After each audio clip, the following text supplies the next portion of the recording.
புரட்டாசி மாதத்தில் வீட்டில் இவற்றைச் செய்தால் வாழ்வில் வளம் பெருகும். புரட்டாசி மாதம் பகவான் மகாவிஷ்ணு வழிபாடுகளுக்கு ஏற்ற மாதமாகும். அதோடு இம்மாதத்தில்தான் நவராத்திரி பண்டிகையும் கொண்டாடப்படுகிறது.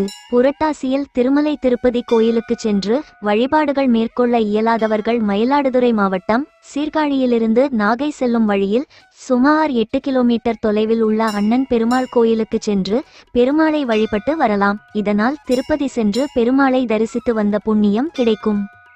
முக்கியமாக புரட்டாசி மாத சனிக்கிழமைகள் மிகவும் சிறப்பு வாய்ந்தவை.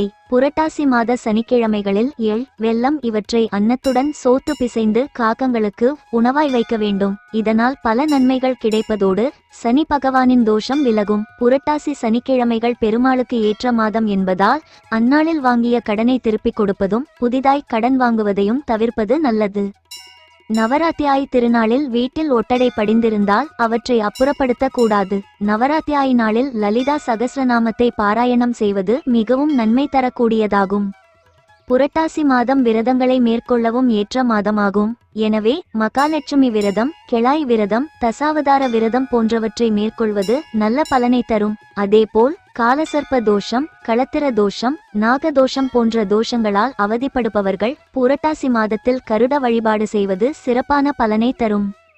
புரட்டாசியில் திருப்பதி வேங்கடாஜலபதிக்கு வீட்டிலேயே மாவிளக்கு போடலாம். இதனால் குடும்பத்துக்கு நல்ல பலன் கிடைக்கும். புரட்டாசி சனிக்கிழமைகளில் புதிய அகல் விளக்கில் தாமரைத்தண்டு தியாய் போட்டு நல்லெண்ணெய் தீபம் ஏற்றுவதால் வீட்டில் சகல நன்மைகளும் ஏற்படும். அதேபோல் புரட்டாசி மாதத்தில் வீட்டில் பஜனைகள் மேற்கொள்வது நல்லது.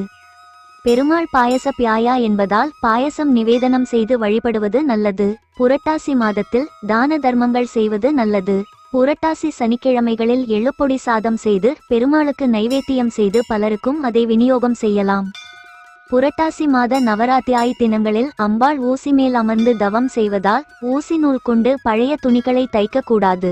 பூஜை அறையில் ஏற்றப்படும் தீபமானது தானாகவே சமாதானமாகட்டும், நாமாக அதை சாந்தப்படுத்த வேண்டாம். ஆக புரட்டாசியில் நியம நிஷ்டைகளுடன் பெருமாள் சம்பந்தப்பட்ட வழிபாடுகளை மேற்கொள்வோம். பெருமாளின் அருளை பூரணமாக பெறுவோம்.